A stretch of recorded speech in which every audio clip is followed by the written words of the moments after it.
dia rasa, oh dia ada masa dengan ayah dia boleh komunikasi dengan ayah dia ada.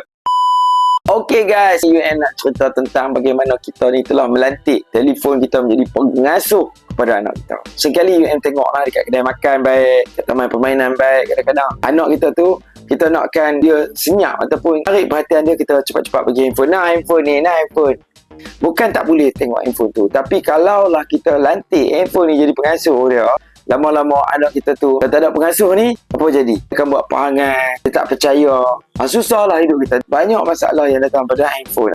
Sebab UM alhamdulillah lama dalam bidang ni, semakin hari semakin dahsyat. UM kena buat satu konten. Jadi cara dia macam mana kita buat quality of time, bukan quantity of time tu. Kita cari quality of time bersama dengan anak-anak. Mungkin kita makan bersama dia tanpa handphone. Kita cuba create suasana tu.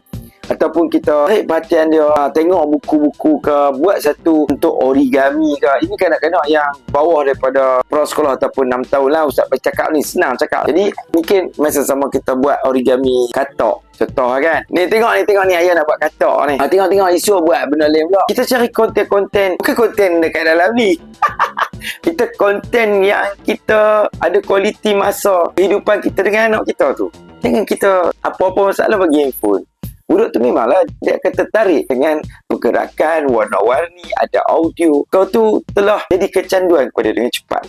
Kita kena wujudkan satu nilai yang lebih pada anak kita tu. Untuk dia rasa, oh dia ada masa dengan ayah dia boleh komunikasi dengan ayah dia ada buat sesuatu dengan ayah dia bersama-sama. Benda tu handphone tak boleh buat. Nampak tak? Aduh!